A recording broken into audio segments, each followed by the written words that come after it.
نحمدہ ونصلی علی رسولہ الکریم اعوذ باللہ من الشیطان الرجیم بسم اللہ الرحمن الرحیم رب اشرح لی صدری ویسر لی امری واحلل عقدۃ من لسانی یفقہوا قولی بسم اللہ الرحمن الرحیم رب یسر ولا تعسر وتمم بالخیر آمین۔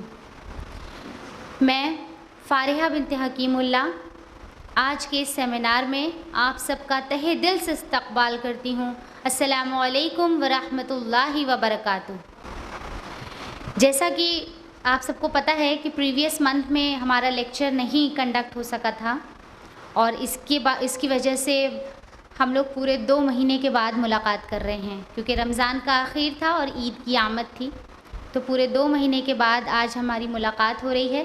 بہت امید کرتی ہوں کہ آپ سب خیر و عافیت سے ہوں گی انشاءاللہ۔ الحمدللہ۔ سب سے پہلے تو میں آپ سب خواتین کو بہت بہت مبارکباد دیتی ہوں کہ آپ سب نے اس شدت کی گرمی اور اپنی مصروفیت کو مات دے کر یہاں پر آنے کو ترجیح دی۔ بہت بہت مبارک ہو آپ سب کے لیے۔ اللہ تعالیٰ آپ سب کے اس جذبے کو قبول فرمائے۔ اور یقیناً یہ کوئی آسان ٹاسک نہیں ہے، اتنی شدت کی گرمی میں اور اپنے کاموں کو نپٹا کر گھر سے نکلنا، تو اللہ کی نظر میں یہ ایک بڑا عمل ہے، اور آپ کے خلوص کے مطابق اللہ تعالیٰ آپ کو اس کا اجر دے، آمین۔ چلیے اپنے پروگرام کا باقاعدہ آغاز کرتے ہیں، اور جیسا کہ آپ سب جانتی ہیں کہ ہمارے پروگرام کی شروعات تلاوت قرآن پاک سے ہوتی ہے، جس کے لیے میں رتقہ اشرف کو بلانا چاہوں گی۔ سسٹر رتقہ اشرف 10th کا ایگزام انہوں نے کلیئر کیا ہے اور 11th میں انشاءاللہ اس سال ہوں گی۔ سسٹر رتقہ اشرف۔ السلام علیکم ورحمۃ اللہ وبرکاتہ۔ اعوذ باللہ من الشیطان الرجیم، بسم اللہ الرحمن الرحیم۔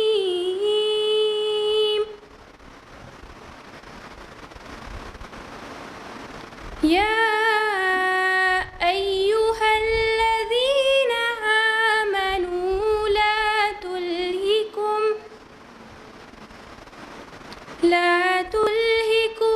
اموالکم ولا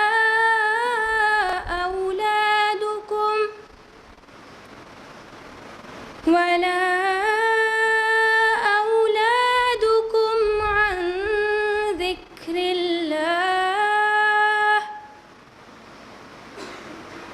ومن يفعل ذلك فأولئك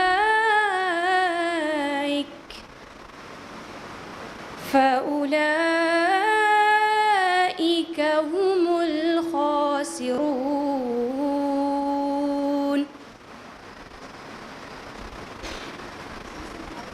وأنفقوا مما رزقناكم من قبل أن يأتي أحدكم الموت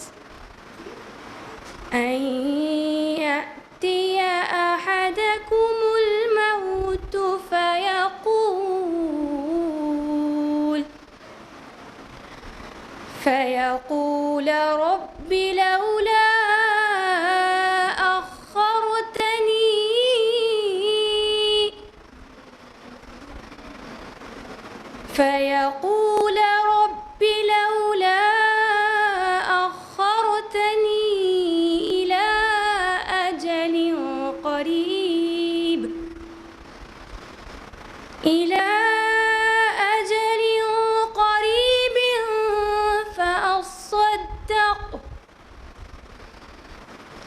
فأصدق وأكن من الصالحين۔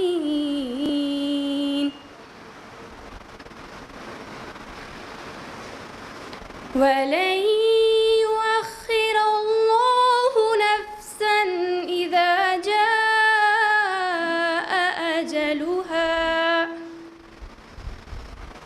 واللہ خبیر بما تعملون واللہ خبیر بما تعملون۔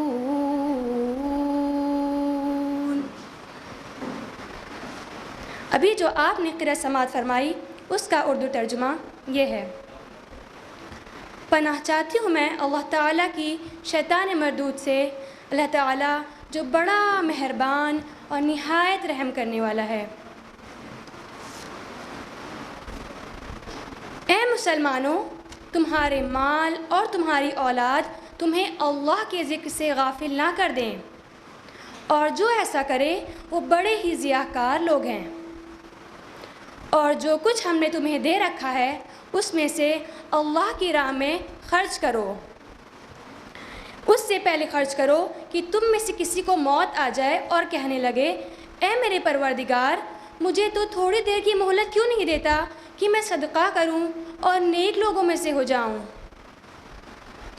اور جب کسی کا مقررہ وقت آ جاتا ہے اللہ تعالیٰ اسے ہرگز مہلت نہیں دیتا، اور اللہ تعالیٰ تم سے بخوبی باخبر ہے جو تم کرتے ہو۔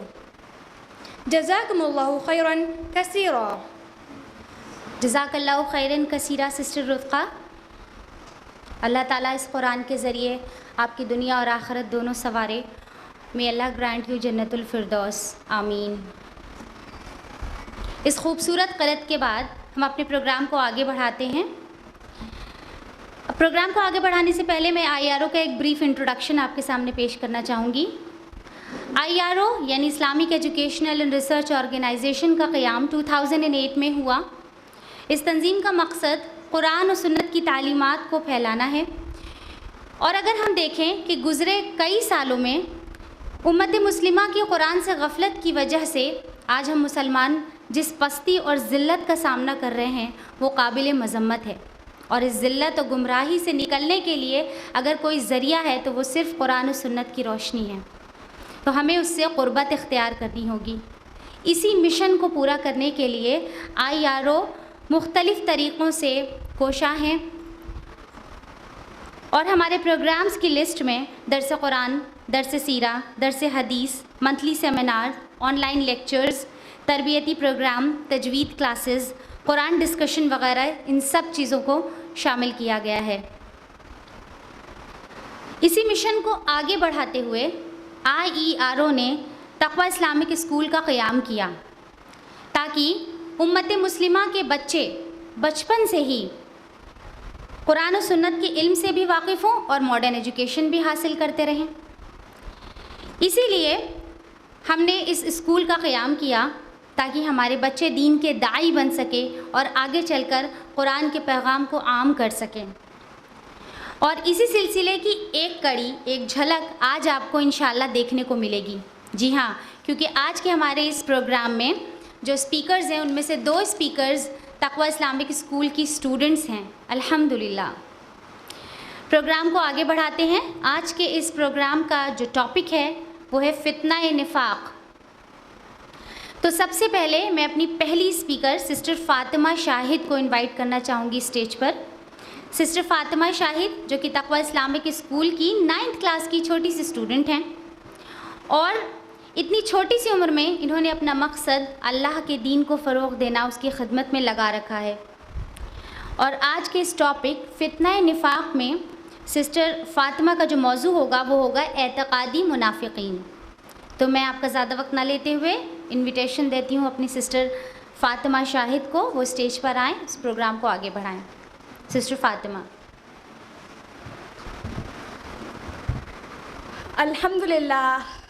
الحمدللہ رب العالمین، والصلاة والسلام علی رسولہ الکریم وعلی آلہ واصحابہ اجمعین، اما بعد، فاعوذ باللہ من الشیطان الرجیم، بسم اللہ الرحمن الرحیم۔ رب اشرح لی صدری ویسر لی امری واحلل عقدۃ من لسانی یفقہوا قولی۔ معزز خواتین، السلام علیکم ورحمۃ اللہ وبرکاتہ۔ As you know very well, آج کے ہمارے اس سیمینار کا ٹاپک ہے فتنہ نفاق، اور میری گفتگو کا موضوع ہے اعتقادی منافقین۔ اللہ تعالیٰ نے انسان کو پیدا فرمایا اور اس کے رزق کا انتظام فرمایا، اسے باقی مخلوقات سے افضل بنایا۔ انسان جب چیزوں کو دیکھتا ہے، سمجھتا ہے، غور و فکر کرتا ہے، اس کو آبزرو کرتا ہے، اور اس کی آبزرویشن اسے اس کے رزلٹ تک پہنچا دیتی ہے۔ ایسی انٹیلیجنٹ مخلوق کو زندگی گزارنے کے لیے ایک پراپر نظام اور ہدایت کی ضرورت تھی، اسی لیے اللہ تعالیٰ نے ہم پر یہ کرم کیا کہ ہمیں دین اسلام نصیب کیا، ایک ایسا نظام جو زندگی گزارنے کا ایک بہترین اور خوبصورت ترین طریقہ ہے۔ اللہ تعالیٰ نے انسان کا ہدف یعنی ٹارگٹ آخرت کو رکھا ہے، اور اس لائف کو ایک ٹیسٹ کے طور پر دیا ہے، اور اس ٹیسٹ میں وہی کامیاب ہو سکتا ہے جس نے اللہ تعالیٰ کے اتارے اس دین اسلام کی تعلیمات کو اپنایا ہو۔ لیکن اللہ تعالیٰ نے انسان کو یہ آپشن بھی دیا ہے کہ چاہے تو مانے یا نہ مانے، اور ان دونوں صورتوں میں نتائج سے آگاہی بھی دے دی ہے کہ مانو گے تو کیا ملے گا اور نہ مانو گے تو کیا سہو گے۔ اس لیے تو یہ لائف ٹیسٹ ہے، کوالیفائی اٹ اور لوز اٹ۔ اس لحاظ سے دنیا میں 3 قسم کے لوگ رہتے ہیں۔ پہلے وہ جو فرما بردار ہیں، اللہ پر یقین رکھنے والے۔ فرمایا سورہ بقرہ سورہ نمبر 2 آیہ نمبر 2، الذین یؤمنون بالغیب ویقیمون الصلاۃ ومما رزقناہم ینفقون، وہ جو غیب پر ایمان لاتے ہیں، نماز قائم کرتے ہیں، اور جو رزق ہم نے انہیں دیا ہے اس میں سے خرچ کرتے ہیں۔ کیا کرتے ہیں؟ خرچ کرتے ہیں۔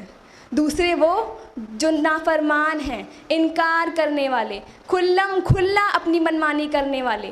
فرمایا سورہ بقرہ سورہ نمبر 2 آیہ نمبر 6، ان الذین کفروا سواء علیہم انذرتہم ام لم تنذرہم لا یؤمنون، جن لوگوں نے انکار کیا ان کے لیے یکساں ہیں، خواہ تم انہیں خبردار کرو یا نہ کرو، بہرحال وہ ماننے والے نہیں ہیں۔ اور ایک تیسری قسم کے بھی لوگ ہیں جن کا معاملہ بین بین ہے، جو کہتے ہیں ہم تو اللہ پر ایمان لائے ہیں مگر فرما برداری نہیں کرنا چاہتے۔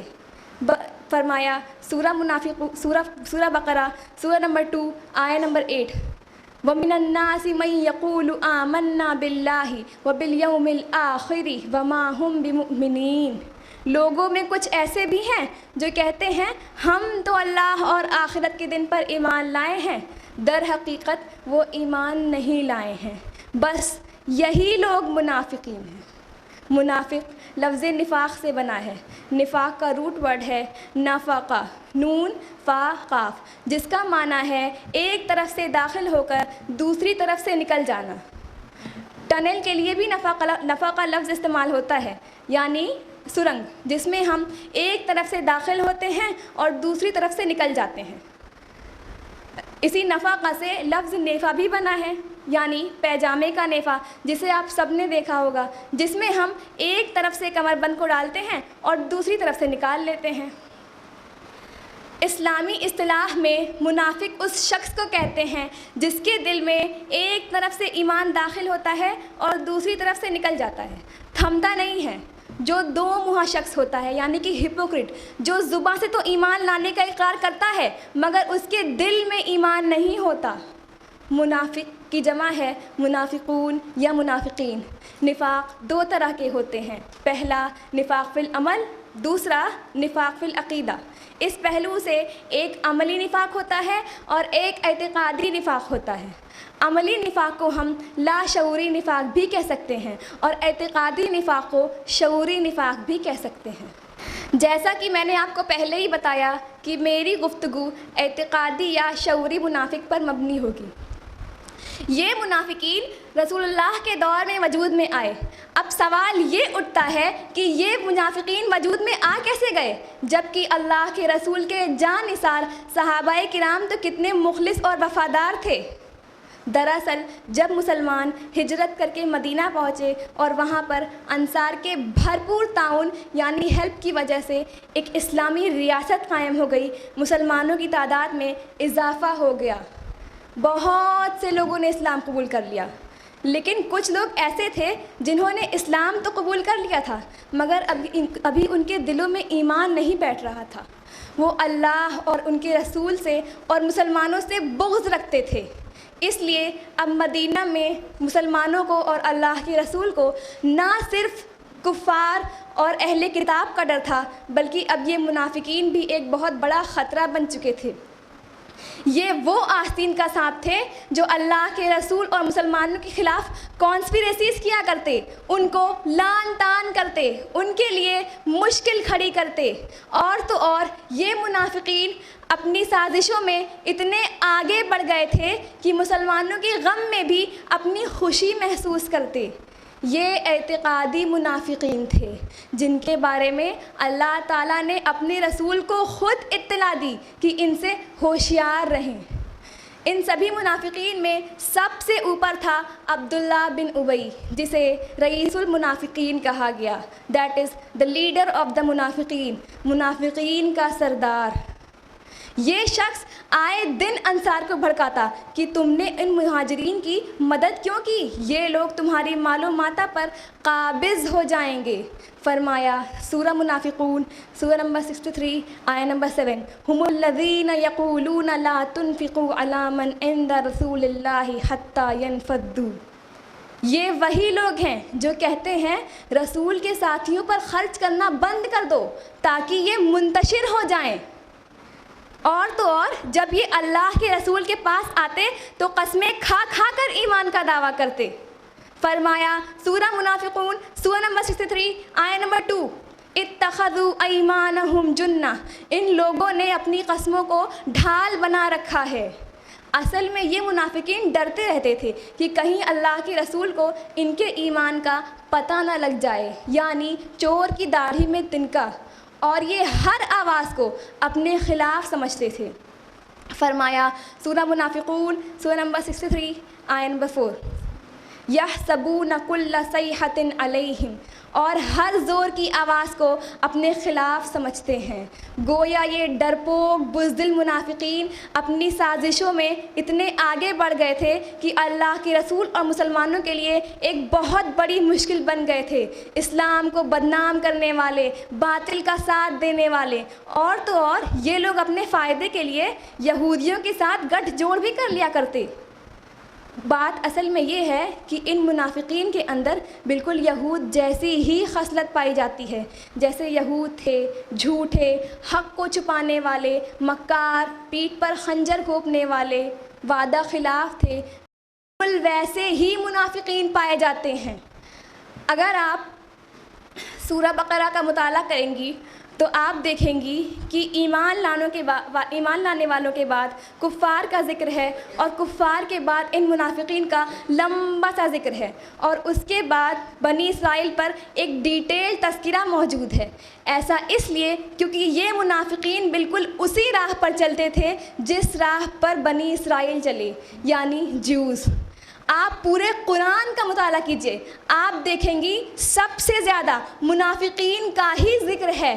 ایسا اس لیے کیونکہ یہ ہر دور میں پائے جاتے ہیں اور پائے جاتے رہیں گے، یہاں تک کہ اللہ تعالیٰ نے بھی کہیں پر بھی یا ایھا المنافقون کہہ کر نہیں پکارا، جس طرح یا ایھا الذین آمنوا یا اہل الکتاب یا ایھا الذین کفروا کہہ کر پکارا ہے۔ ایسا اس لیے کیونکہ یہ منافقین مسلمانوں کی ہی صفوں میں پائے جاتے ہیں۔ میرے کہنے کا مطلب کہ ہم یہ بالکل نہ سمجھیں کہ یہ منافقین صرف دور نبوی میں پائے جاتے تھے اور اب کا معاشرہ اعتقادی منافقین سے پاک ہے، بلکہ انہیں ہر دور میں مسلمانوں کی صفوں میں شامل رہنا ہے اور اسلام کی ریپوٹیشن کو نقصان پہنچاتے رہنا ہے۔ اسی لیے تو اللہ تعالیٰ نے ہم پر اتنی رہنمائی کی کہ ایک پوری سورہ نازل فرمائی، سورہ منافقون۔ ہم مسلمان ہمیشہ سے اپنی دشمنوں کی سازشوں کا شکار رہے ہیں، چاہے ہمیں اس کا علم ہو یا نہ ہو، چاہے ہم غفلتوں میں پڑے ہوئے ہوں یا اپنی عیاشیوں میں ڈوبے ہوئے ہوں۔ اسلام کے دشمن 100 سال کی پلاننگ کر کے ایسے ایسے منافقین منظر عام پر لاتے ہیں جن کا ہم اندازہ بھی نہیں کر سکتے. تقریباً پورا عالم عرب جہاں سے اسلام کی سوتیں پھوٹتی تھیں, that is the main centre for the Islamic revolution, آج ان جیوز اور کرسچنس کے آگے اپنا سر جھکا چکا ہے. یورپ سے اٹھنے والی آواز نے ہماری خواتین کو فیمنزم کا نعرہ لگانے پر ورغلا دیا ہے. بے حیائی کے ہر کام میں ہماری مسلم خواتین پیش ہیں. Bollywood movies, web series, porn websites, ہر جگہ مسلم خواتین کا نام ہے. ایسی ہی کچھ نام نہاد لیڈیز کو منظر عام پر لا کر ان کے منہ سے اسلام کے خلاف باتیں نکلوائی جاتی ہیں کہ ان کے گھروں میں قید رکھا جاتا ہے, ان سے پردہ کروایا جاتا ہے, وغیرہ وغیرہ. اسی طرح ہمارے مسلم مرد بھی انہی فیلڈ سے اٹھتے ہیں اور سارے بے حیائی کام کر کے, شراب پور کھا کے, حرام کما کے کہتے ہیں دین بہت آسان ہے. عالم دین کو ملا کہہ کر ان کی غلط پکچر پیش کی جاتی ہے, اور ایسے صرف نام کے مسلمانوں کو منظر عام پر لا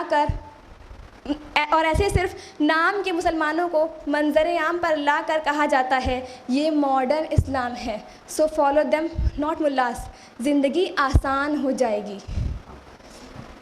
اور تو اور ان فتنہ پرور لوگوں نے بہت اندر سے وار کیا ہے. ایسے خفیہ انسٹیٹیوشنز اور مدارس قائم کیے ہیں جہاں سے یہ جیوز اور کرسچنز تعلیم حاصل کر کے مسلمانوں کی صفوں میں شامل ہو رہے ہیں. اور تو اور یہ لوگ امامت یا مفتی یا مؤذن کا بھی درجہ اختیار کر لیتے ہیں. اس طرح کی نیوز کبھی آپ کے کانوں پر پڑی ہو کہ پاکستان میں ایک یہودی نے 18 سال تک امامت کی. کہیں پر کوئی 1989 میں کرسچن نے یہ خود انکشاف کیا کہ اس نے 4 سال تک امامت کی. کہیں پر کوئی یہودی 12 سال تک مفتی بنا بیٹھا, وغیرہ وغیرہ. ڈاکٹر اسرار احمد, نواب چھتری جیسے لوگوں نے ایسے انسٹیٹیوشنز اپنی آنکھوں سے دیکھے ہیں. ایسا اس لیے تاکہ یہ یہود و نصارہ مسلمانوں کو اندر سے کاٹ سکیں, انہیں قرآن و حدیث سے دور کر کے فقہی مسائل, تعویذ و گنڈے, وظیفے, بحث و مباحثے میں الجھا سکیں. اور بڑے افسوس سے کہنا پڑ رہا ہے کہ وہ لوگ ان سب میں ہماری غفلتوں کی وجہ سے کامیاب ہوتے گئے اور ہم پستی و ذلت کا شکار ہوتے گئے. پستی کا کوئی حد سے گزر نہ دیکھے, اسلام کا گر کر نہ ابھر نہ دیکھے. تو دیکھا آپ نے, یہ زہریلے منافقین آج بھی ہماری صفوں میں شامل ہیں, اور ہمیں اپنے پرسنل ایشوز سے ہی فرصت نہیں. اگر ہم نے ابھی اپنی آنکھیں نہیں کھولی تو ہم یا ہماری آنے والی جنریشن ان منافقین کی چال میں پھنس کر رہ جائیں گے. اگر ہم خود علم دین حاصل نہیں کرتے ہیں تو ہمارے لیے گمراہ ہونا کتنا آسان ہے. اللہ ہمیں ایسے لوگوں کو فالو کرنے سے بچائے, آمین. اللہ نے اپنا غضب نازل کیا ہے ایسے لوگوں پر اور ان کے فالوورز پر. میں اپنی بات کا اختتام کرنا چاہوں گی ان منافقین کے انجام پر جن کے لیے رسول اللہ کی دعا بھی کام نہ آئی. فرمایا سورہ منافقون, سورہ نمبر 63, آیت نمبر 6, سواء علیہم استغفرت لہم ام لم تستغفر لہم لن یغفر اللہ لہم ان اللہ لا یہدی القوم الفاسقین. اے نبی, آپ چاہے ان کے لیے مغفرت کی دعا کریں یا نہ کریں, ان کے لیے یکساں ہیں. اللہ ہرگز انہیں معاف نہ کرے گا. اللہ ہرگز فاسق لوگوں کو ہدایت نہیں دیتا. اللہم لا تجعلنا منہم وآخر دعوانا ان الحمد للہ رب العالمین والسلام علیکم ورحمۃ اللہ وبرکاتہ. جزاک اللہ خیراً کثیرا سسٹر فاطمہ.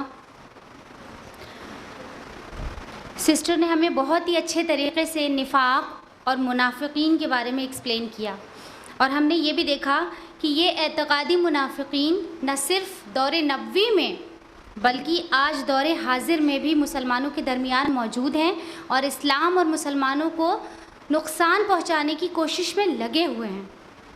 اور یہ جاننا ہمارے لیے بہت ضروری تھا تاکہ ہم ان فتنوں سے اپنے ایمان کی حفاظت کر سکیں. اللہ تعالیٰ ہمارے ایمان کی حفاظت فرمائے, آمین. اپنے پروگرام کو آگے بڑھاتے ہوئے ہم اپنی سیکنڈ اسپیکر کی جانب بڑھتے ہیں. ہماری سیکنڈ اسپیکر ہیں سسٹر شائستہ بیگم.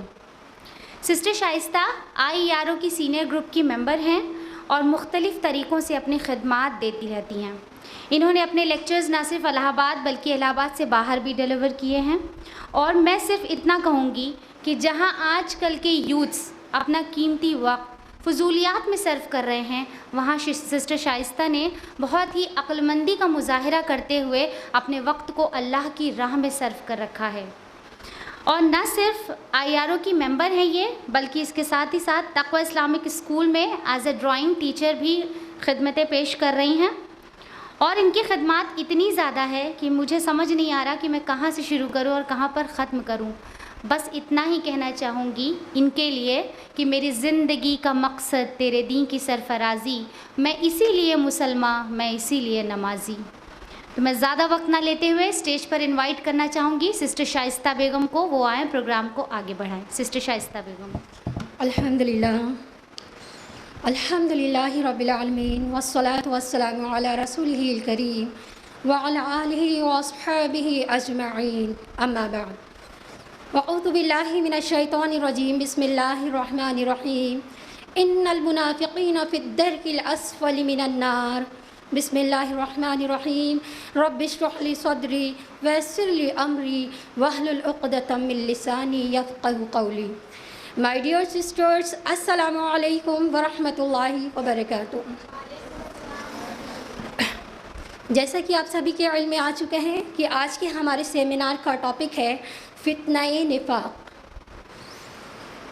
ابھی آپ نے ہمارے تقوی اسلامک اسکول کی بچی سے آپ نے جانا اعتقادی منافق کے بارے میں کہ منافق کسے کہتے ہیں، کس طرح یہ دور نبوی میں وجود میں آئے اور ان کا مقصد کیا تھا کہ مسلمانوں کے بیچ میں رہ کر مسلمانوں جیسا بھیس بنا کر ان کو دھوکہ دینا ان کا مقصد تھا.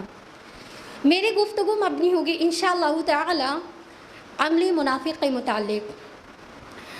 سب سے پہلے تو ہم یہ جان لیں کہ منافق کسی الگ گروپ آف پیپل کا نام نہیں ہے، بلکہ یہ مسلمانوں میں ہی پائے جاتے ہیں. جی ہاں، منافق مسلمانوں میں ہی پائے جاتے ہیں. عملی منافق وہ ہوتا ہے کہ ایک شخص اسلام میں داخل تو ہوتا ہے لیکن اس کا ایمان کمزور ہوتا ہے، اس کا ایمان اسٹرانگ نہیں ہوتا، وہ اس کے اندر عملی کمزوریاں پائی جاتی ہیں. عملی منافق وہ ہوتا ہے کہ ایک شخص یعنی عملی منافق اسے کہتے ہیں جو لاشعوری منافق ہوتا ہے، اور اعتقادی منافق اسے کہتے ہیں جو ایک شخص جان بوجھ کر اس کام کو کرتا ہے، جیسا کہ ابھی آپ نے فاطمہ شاہد سے جانا.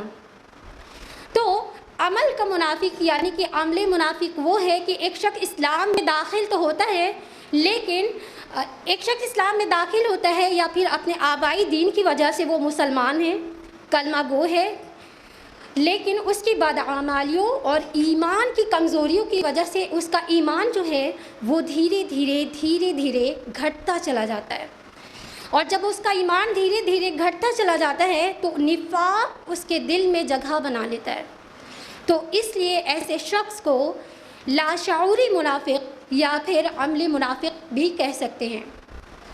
آج ہم سب کہنے کو مسلمان تو ہیں لیکن ہمارا ایمان، ہمارا عمل ویسا نہیں ہے جیسا ہونا چاہیے. جبکہ صحابہ نفاق سے اس قدر ڈرتے تھے کہ جب اللہ سبحانہ تعالیٰ نے وحی کے ذریعے سے منافقین کے بارے میں آیت نازل فرما دی کہ فلاں شخص منافق ہے، اور اس بات کا ذکر اللہ کے رسول صلی اللہ علیہ وسلم نے صرف حذیفہ بن یمان رضی اللہ عنہ سے کیا. کسی بھی صحابی سے اس کے بارے میں ذکر نہیں کیا کہ کون شخص منافق ہے. جب حضرت عمر فاروق رضی اللہ عنہ کو پتہ چلا کہ منافقین کے بارے میں آیت نازل ہوئی ہے تو وہ حذیفہ بن یمان رضی اللہ عنہ کے پاس جاتے ہیں اور پوچھتے ہیں کہ اے حذیفہ، مجھے منافقین کا نام بتا دو جن کو اللہ کے رسول صلی اللہ علیہ وسلم نے تم سے بتایا ہے.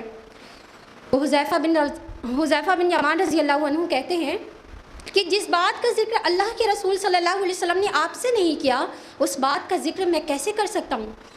تو عمر رضی اللہ عنہ نے صرف اتنا کہا کہ اچھا ٹھیک ہے، صرف اتنا بتا دو کہیں اس منافقین کی لسٹ میں میرا نام تو نہیں ہے. سوچئے ذرا صحابہ کا ایمان کہ وہ وحی نازل ہوتی ہے منافقین کے متعلق کہ فلاں فلاں شخص منافق ہے، اور عمر رضی اللہ عنہ کو اتنی فکر ہو جاتی ہے کہ کہیں ان منافقین کے لسٹ میں میرا تو نام نہیں ہے۔ اور آج ہم سب کتنے آرام سے زندگی گزارتے ہیں نا، بغیر کسی غور و فکر کے۔ ایک بار حضرت ابو بکر صدیق رضی اللہ تعالی عنہ راستے سے گزر رہے تھے، راستے میں ان کو حنظلہ رضی اللہ عنہ ملتے ہیں، اور حنظلہ رضی اللہ عنہ یہ کہتے ہوئے جا رہے تھے کہ میں تو منافق ہو گیا، میں تو منافق ہو گیا۔ ابو بکر صدیق رضی اللہ عنہ نے جیسے ہی سنا تو کہا کہ اے حنظلہ یہ تم کیا کہہ رہے ہو کہ تم منافق ہو گیا ہے؟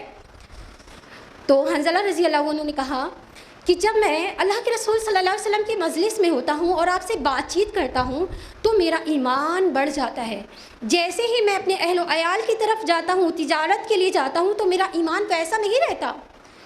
تو ابو بکر صدیق رضی اللہ تعالیٰ عنہ نے فرمایا کہ اے حنظلہ جس بات کا ڈر تمہیں ہے وہی ڈر مجھے بھی ہے، چلو اللہ کے رسول صلی اللہ علیہ وسلم کے پاس اس کے بارے میں سوال کرتے ہیں۔ دونوں ہی شخص اللہ کے رسول صلی اللہ علیہ وسلم کے پاس جاتے ہیں اور پوچھتے ہیں کہ اے اللہ کے رسول صلی اللہ علیہ وسلم جب ہم آپ کی مجلس میں ہوتے ہیں تو ہمارا ایمان بڑھ جاتا ہے، اور جیسے ہی اپنی تجارت کے لیے اہل و عیال کی طرف جاتے تو ہمارا ایمان ویسا نہیں رہتا۔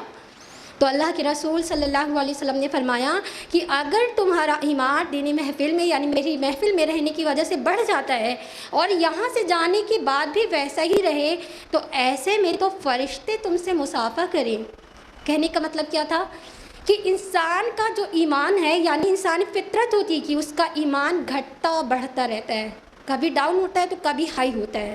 جیسے ابھی آپ سب اس دینی محفل میں بیٹھے ہیں تو اس وقت آپ کا ایمان تھوڑا ہائی ہوگا، جیسے ہی یہاں سے اٹھ کر آپ سب جائیں گے اپنے گھروں کی طرف تو ایمان تھوڑا سا ڈاؤن ہو جائے گا۔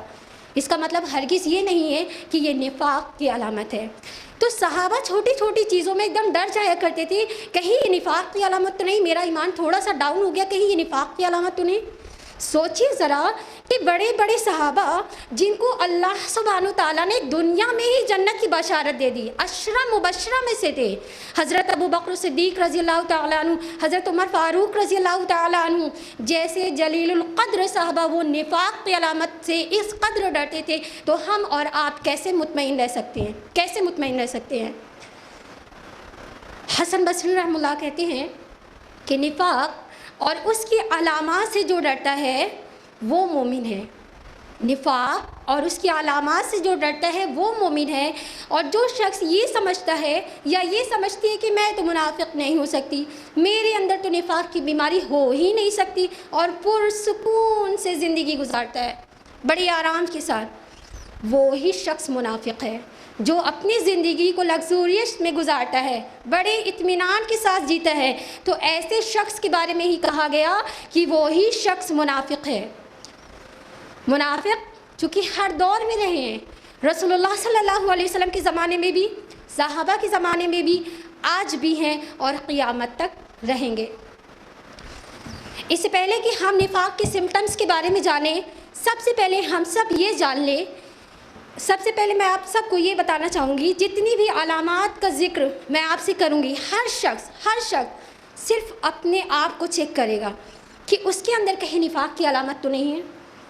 کسی بھی شخص کے ذہن میں یہ بات نہیں آئے گی کہ فلاں شخص تو یہ کام کرتا ہے یا یہ کرتا ہے تو وہ تو منافق ہو گیا یا اس کے اندر نفاق کی علامت ہے۔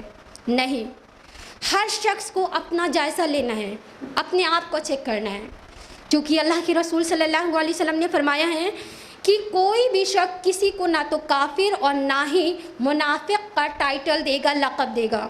ہر شخص کو اپنا اعمال چیک کرنا ہے۔ تو آئیے اب ہم سب جانتے ہیں کہ نفاق کے کیا کیا سمٹمز ہیں، اس کی علامات کیا ہے، ٹھیک ہے؟ تو نفاق کی سب سے پہلی علامات یعنی اس کا جو سب سے پہلا سمٹم ہے وہ ہے جھوٹ۔ اللہ تعالیٰ نے فرمایا سورہ بقرہ سورہ نمبر 2 آیت نمبر 10 میں وَلَهُمْ عَذَابٌ عَلِيمٌ بِمَا كَانُوا يَكْذِبُونَ، اور ان کے جھوٹ کی وجہ سے ان کے لیے دردناک عذاب ہے۔ کس کے لیے فرمایا؟ کافر کے لیے، مشرک کے لیے، منافقین کے لیے کہا گیا کہ جھوٹ بولتا ہے۔ منافق کیا کرتے ہیں؟ جھوٹ بولتا ہے، ان کے لیے دردناک عذاب ہے۔ اور وضاحت چاہیے تو اللہ کے رسول صلی اللہ علیہ وسلم کی آئیے ہم حدیث کا مطالعہ کرتے ہیں۔ اللہ کے رسول صلی اللہ علیہ وسلم کی حدیث ہے، صحیح مسلم صحیح بخاری دونوں میں منشن ہے، متفق علیہ روایت ہے۔ صحیح بخاری جلد نمبر 1 کتاب الایمان باب نمبر 24 حدیث نمبر 34 میں، حدیث نمبر 33 میں اللہ کے رسول صلی اللہ علیہ وسلم نے فرمایا، راوی ہیں ابو ہریرہ رضی اللہ تعالی عنہ، اللہ کے رسول صلی اللہ علیہ وسلم نے فرمایا کہ منافق کی 3 نشانیاں ہیں۔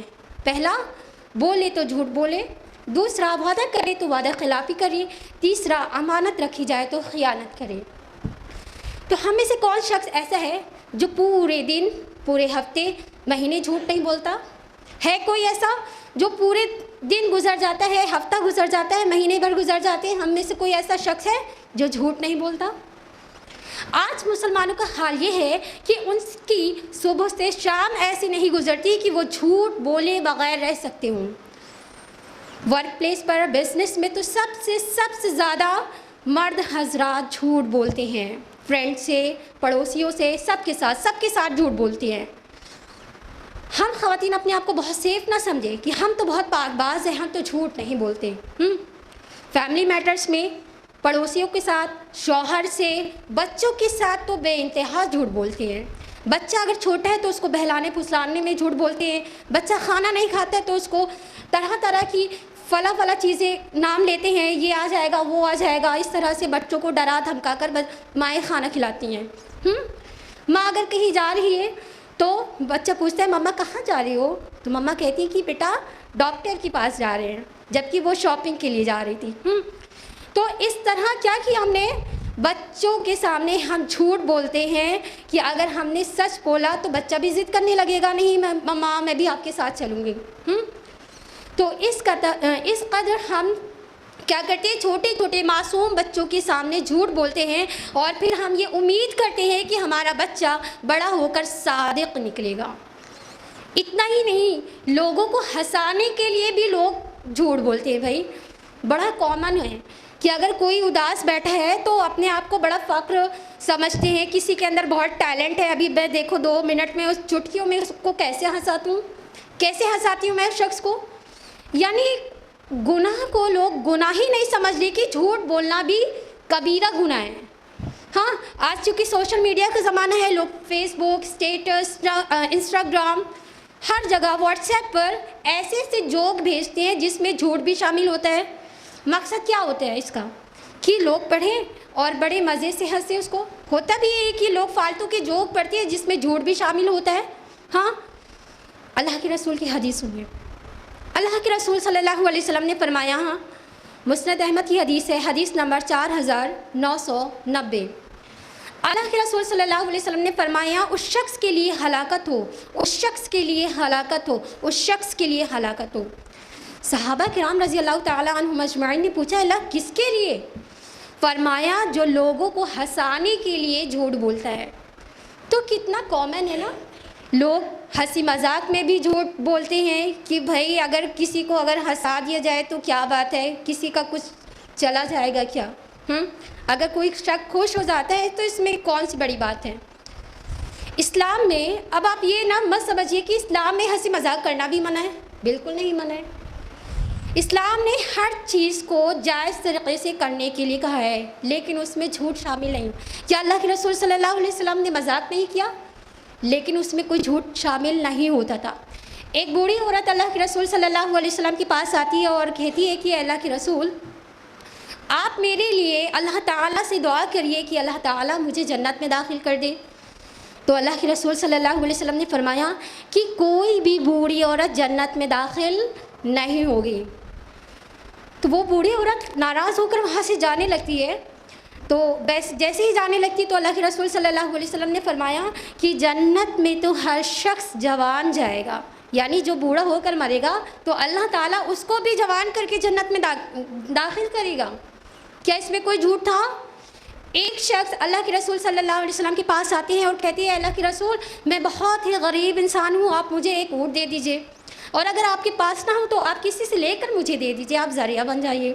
تو اللہ کے رسول صلی اللہ علیہ وسلم نے فرمایا کہ میں تو اونٹنی کا بچہ دوں گا، میں تو اونٹنی کا بچہ دوں گا۔ تو اس شخص نے کہا، اللہ کے رسول اونٹنی کا بچہ ضرورت مطلب ابھی کی ہے، اس کو پالنا پوسنا بڑا کرنا بہت ٹائم لگے گا، تو اللہ کے رسول صلی اللہ علیہ وسلم نے فرمایا کہ ہر اونٹ اونٹنی کا بچہ ہی ہوتا ہے، مطلب کہ بچہ چاہے جتنا بھی بڑا ہو جائے وہ ماں باپ کے لیے بچہ ہی رہے گا نا۔ تو اللہ کے رسول نے کیا یہ مذاق بھی تھا اور اس میں کسی بھی طرح کا کوئی جھوٹ شامل نہیں تھا۔ تو ہنسی مذاق کرنا اسلام میں منع نہیں ہے، لیکن جائز کی حد میں ہونا چاہیے۔ کوئی بھی شخص اگر جھوٹ بولنے کی عادت ہے، ہنسی مذاق میں بھی جھوٹ بولتا ہے، تو سمجھ لیجئے یہ نفاق کی علامت ہے۔ نفاق اس کے دل میں جگہ بنا لیا نفاق نے۔ نفاق کی دوسری علامت یہ ہے کہ منافق کیا کرتا ہے؟ وعدہ خلافی کرتا ہے۔ وعدہ خلافی یعنی کسی سے ہم نے ملنے کا ٹائم دیا کہ ہم فلاں ٹائم پر 2 بجے آپ سے ملنا چاہتے ہیں، اب پھر سوچتے ہیں کہ بھائی اتنی شدت کی گرمی ہے، اب کون جائے، چلو نہیں جاتے ہیں، پھر کبھی جائیں گے، مل لیں گے۔ ایون انفارم کرنا بھی ہم گوارا نہیں سمجھتے ہیں کہ سامنے والے کو جس سے ہم ملنا چاہتے ہیں اس کو انفارم بھی تو کر دیں، ہم بیٹھ جاتے ہیں۔ یہ کیا ہے؟ وعدہ خلافی ہے۔ ہم نے سامنے والے کو پرومس کیا کہ ہم آپ سے ملنا چاہتے ہیں، ٹائم بھی دے دیا، لیکن ہم گرمی کی شدت کی وجہ سے ملنے سے کیا کرتے ہیں؟ پرومس کو توڑ دیتے ہیں۔ یہ وعدہ خلافی ہے، وعدہ خلافی ہے یہ، جو کہ آج کے ٹائم پر گناہ کو اتنا زیادہ لوگ کر رہے ہیں، گناہ کو کوئی گناہ ہی نہیں سمجھتا ہے کہ وعدہ خلافی کرنا گناہ ہے، جھوٹ بولنا گناہ ہے۔ تیسری چیز اللہ کے رسول صلی اللہ علیہ وسلم نے کیا فرمایا کہ منافق جو ہے وہ امانت میں خیانت کرتا ہے۔ امانت میں خیانت، فار ایگزامپل کہ کسی نے کسی بھی شخص کو کوئی مال دیا اس کو سیفلی رکھنے کے لیے، اب آپ نے کیا کیا؟ اس کے بغیر، پرمیشن کے بغیر آپ نے اس مال کو یوز کرنا شروع کر دیا۔ پھر آپ نے سوچا کہ بھائی میرے پاس جب ہوگا تو ہم اس میں انکلیوڈ کر دیں گے، ہے نا؟ تو یہ امانت میں خیانت ہے۔ یہ امانت میں خیانت ہے کہ آپ نے سامنے والی سے پرمیشن نہیں لی جس کی وہ امانت تھی، آپ نے بغیر پرمیشن اس چیز کو استعمال کرنا شروع کر دیا، یہ امانت میں خیانت ہے۔ کسی نے آپ کو کوئی راز کی بات بتائی کہ بہن اس بات کو سیکرٹ رکھنا، اپنے تک ہی رکھنا، لیکن ہم اپنے تک ہی رکھنا۔ اب اگر کوئی اتنی تمہید کے ساتھ کوئی بات یہ کہتا ہے کہ اس بات کا ذکر آپ کسی سے مت کریے گا، تو اب وہ بات آپ کے لیے کیا ہو گئی؟ ایک امانت بن چکی ہے۔ اب آپ اس کا ذکر کسی سے بھی نہیں کر سکتے، کسی سے بھی نہیں کر سکتے ہیں۔ لیکن ہم خواتین کا ہاضمہ اتنا ہلکا چکی ہوتا ہے کہ ہمارے پیٹ میں گڑ گڑ ہوتا ہے نا؟ جب تک ہم دوسرے سے ذکر نہیں کریں تو ہمارا پیٹ ہلکا ہی نہیں ہوتا۔ فلاں کوئی بھی شخص آیا، ارے بہن تم نے سنا ایسی سے ایسی بات ہے، اچھا لیکن تم اس کا ذکر کسی سے مت کرنا، اپنے تک ہی رکھنا۔ اب دوسرے نے تیسرے سے ذکر کیا، انہوں نے بھی اس کو کہا کہ بہن دیکھو اس بات کا ذکر آپ کسی سے مت کریے گا۔ اس طرح سے پورے میں وہ بات پھیل جاتی ہے۔ ہاں تو یہ کیا ہے؟ ہم نے سامنے والی کی بات کا پاس نہیں رکھا، ہم نے اس کی بات میں خیانت کر دی ہے۔ اللہ تعالیٰ نے جتنی بھی ہمیں نعمتوں سے نوازا ہے، اگر ہم نے اس کا صحیح طریقے سے استعمال نہیں کیا تو ہم اللہ کی ہر ایک نعمت میں خیانت کرتے ہیں۔ فار ایگزامپل یہ آنکھیں، یہ کان، یہ زبان، یہ ہاتھ، یہ پیر، یہ کیا ہے؟ یہ سب کچھ اللہ سبحانہ تعالیٰ کی امانت ہے۔ اللہ تعالیٰ نے جس طرح سے ہمیں حکم دیا ہے اس کو پورا کرنے کے لیے، اگر ہم نے اس آرڈر میں اس حکم کی فرما برداری نہیں کی تو اللہ سبحانہ تعالیٰ کی ہر ایک نعمت پر ہم نے کیا کیا ہے؟ خیانت کیا ہے۔ جو بھی شخص ایسا کرتا ہے، کسی کی بات کا پاس نہیں رکھتا، کسی کی چیز کو بغیر پرمیشن یوز کرنا شروع کر دیتا ہے، تو یہ امانت میں خیانت ہے۔ یہ نفاق کی علامت ہے، یہ نفاق کی علامت ہے کہ نفاق آپ کے دل میں جگہ بنا لیا ہے نفاق نے۔ ایک حدیث میں اللہ کے رسول صلی اللہ علیہ وسلم نے فرمایا کہ منافق کی 4 نشانیاں ہیں۔ صحیح بخاری جلد نمبر 1 کتاب الایمان باب نمبر 24 حدیث نمبر 34 میں فرمایا کہ منافق جب بھی کسی سے لڑائی جھگڑا کرتا ہے تو گالی گلوچ کرتا ہے، ابیوز کرتا ہے۔ لڑائی جھگڑا کرنا یہ انسان کی عزت اور وقار کے خلاف ہے، انسان کی شخصیت کو نمایاں کرتا ہے۔ کس کے درمیان میں لڑائی جھگڑا نہیں ہوتا؟ بچوں میں، فیملی میٹرز میں، پڑوسیوں کے ساتھ، ورک پلیس پہ، ہر جگہ انسان کی زندگی میں اتار چڑھاؤ آتے ہیں، لیکن ایک منافق جو ہوتا ہے جب وہ کسی سے لڑائی جھگڑا کرنا شروع کرتا ہے تو وہ آپے سے باہر ہو جاتا ہے، اس کی آواز بلند ہو جاتی ہے، اس وقت وہ پھر کسی کی بھی نہیں سنتا، اس کے منہ میں اس وقت جو بھی آتا ہے وہ سامنے والے کی عزت کو اتار کر رکھ دیتا ہے۔ اس کے برعکس جو مومن ہوتا ہے وہ ہرگز اس بات کو پسند نہیں کرتا کہ اس کی زبان سے، جس زبان سے اللہ کا ذکر کر رہا ہے، اس کی زبان گندی ہو۔ وہ ہرگز اس بات کو پسند نہیں کرتا، چونکہ انسان جو بھی کہتا ہے وہ اس کے اندر کی عکاسی کرتی ہے۔ کوئی بھی شخص اپنا دل چیر کر نہیں دکھا سکتا ہے، کھول کر نہیں دکھا سکتا کہ اس کے دل میں ہے کیا، لیکن ہم جو کچھ بھی بولتے ہیں نا وہ دراصل ہمارے دل کا آئینہ ہوتا ہے۔ تو منافق ہمیشہ جب بھی وہ بات لڑائی جھگڑا کرتا ہے تو ابیوز کرتا ہے، گالی گلوچ کرتا ہے۔ تو یہ نفاق کی 4 نشانیاں اللہ کے رسول صلی اللہ علیہ وسلم نے فرمایا کہ جس شخص کے اندر یہ چاروں نشانیاں ایک ساتھ اگر موجود ہوں گی وہ پکا منافق ہے، نرا منافق ہے۔ اور کسی کے اندر اگر ان چاروں میں سے کوئی بھی نشانی ہو سکتی ہے تو سمجھ لیجئے اس کے دل میں نفاق نے جگہ بنا لی ہے، نفاق نے اس کے دل میں جگہ بنا لی ہے۔ نفاق کی ایک اور علامت یہ بھی ہوتی ہے کہ منافق کیا کرتا ہے، وہ بات بات پر جھوٹی قسمیں کھاتا ہے۔ اللہ تعالیٰ نے فرمایا سورہ منافقون سورہ نمبر 63 آیت نمبر 2 میں اتخذوا ایمانہم جنہ، انہوں نے اپنی قسموں کو ڈھال بنا رکھا ہے۔ تو منافق چونکہ اپنے ہر قول ہر فعل میں جھوٹا ہوتا ہے تو وہ کیا کرتا ہے کہ جب اس کے ساتھ سراؤنڈنگ میں، پڑوسیوں کے ساتھ، یہ گھر فیملی میٹرز میں کوئی بھی اگر اونچ نیچ آتی ہے، کوئی بھی ایسی سچویشن آتی ہے تو وہ کیا کرتا ہے کہ وہ اپنی سچائی کو ثابت کرنے کے لیے بار بار جھوٹی قسمیں کھاتا ہے کہ اللہ کی قسم میں نے یہ تو نہیں کہا، اللہ کی قسم میں نے یہ تو کہا ہی نہیں، میں جو کچھ کہہ رہا ہوں وہ سچ ہے۔ تو یہ منافق کی علامت ہوتی ہے کہ وہ بات بات پر اپنی سچائی کو ثابت کرنے کے لیے وہ جھوٹی قسمیں کھاتا ہے، جبکہ مومن جو ہوتا ہے وہ اپنے ہر قول ہر فعل میں سچا ہوتا ہے، اسے جھوٹ کے سہارے کی ضرورت نہیں ہوتی۔ سامنے والا انسان جانتا ہے کہ وہ جو کچھ کہہ رہا ہے وہ سچ کہہ رہا ہے، چونکہ وہ ہمیشہ سچ بولتا ہے۔ تو کسی بھی شخص کے اندر یہ علامت ہے کہ وہ بات بات پر جھوٹی قسمیں کھاتا ہے اپنے آپ کو سچ ثابت کرنے کے لیے، تو یہ نفاق کی علامت ہے، یہ نفاق کی علامت ہے۔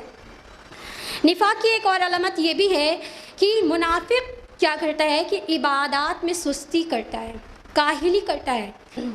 اللہ تعالیٰ نے فرمایا سورہ نساء کی آیت نمبر 142 میں کہ جب منافقوں سے کہا جاتا ہے، یہ منافق جو ہے جب نماز کے لیے کھڑے ہوتے ہیں تو سستی اور کاہلی کے ساتھ کھڑے ہوتے ہیں، یعنی منافق جو ہوتا ہے جب بھی نماز پڑھنے کے لیے کھڑا ہوتا ہے تو سستی اور کاہلی کے ساتھ پڑھتا ہے نماز، وہ دل سے نہیں پڑھتا۔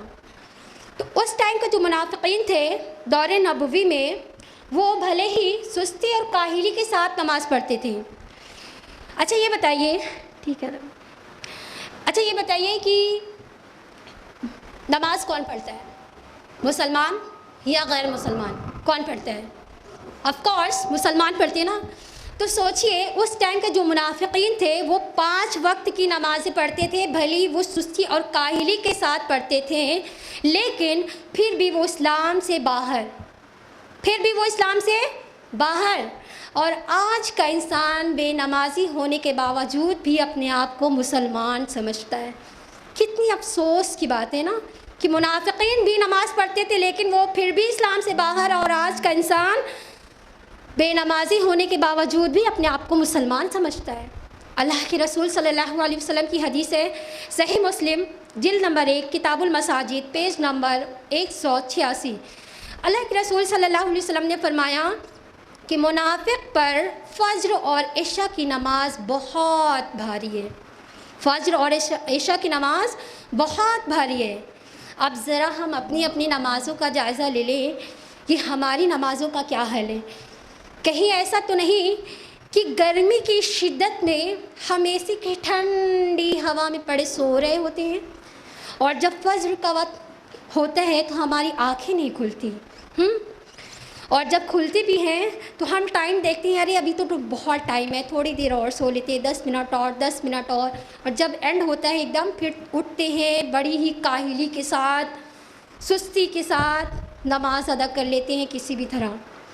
علامہ اقبال کیا خوب فرماتے ہیں، کس طرح گرا تم پہ صبح کی بیداری ہے، کس طرح گرا تم پہ صبح کی بیداری ہے، ہم سے کب پیار ہے نیند تمہیں پیاری ہے۔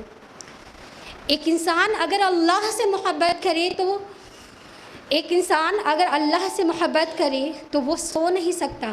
اللہ سے محبت کرنے والے نیند سے محبت نہیں کرتے۔ آج ہماری نمازوں کا یہ حال ہے کہ ہم پورے دن اگر کام میں بزی ہوتے ہیں، یہ کام وہ کام، فیملی، بچے، کھانا بنانا، شاپنگ کرنا، مہمانوں کو اٹینڈ کرنا، ارے ابھی تو عشاء کی نماز بھی تو باقی ہے، وہ بھی تو پڑھنا ہے۔ اور اگر ہم شاپنگ کرنے نکل جاتے ہیں تو ہماری نمازیں فوت ہو جاتی ہے، چھوٹ جاتی ہیں۔ اللہ تعالیٰ نے کیا فرمایا؟ سورہ ماؤن سورہ نمبر 107 آیت نمبر 4 اور 5 میں فرمایا فَوَيْلٌ لِّلْمُصَلِّينَ الَّذِينَ هُمْ عَنْ صَلَاتِهِمْ سَاهُونَ، اور ان نمازیوں کے لیے افسوس اور ویل نامی جہنم کی جگہ ہے جو اپنی نمازوں سے غافل ہے۔ کس کے لیے کہا؟ جو نماز تو پڑھتے ہیں لیکن اپنی نمازوں سے غافل ہے، جن کی نمازیں چھوٹ جاتی ہیں۔ کہیں ایسا تو نہیں کہ ہمارا بھی معاملہ ایسا ہی ہے؟ اور اگر ایسا ہے تو ہم خیر منائیں اپنے ایمان کی۔ منافق کیا کرتا ہے؟ وہ اللہ کے ذکر سے اجتناب کرتا ہے۔ اللہ کا ذکر کرتا بھی ہے تو برائے نام کا کرتا ہے۔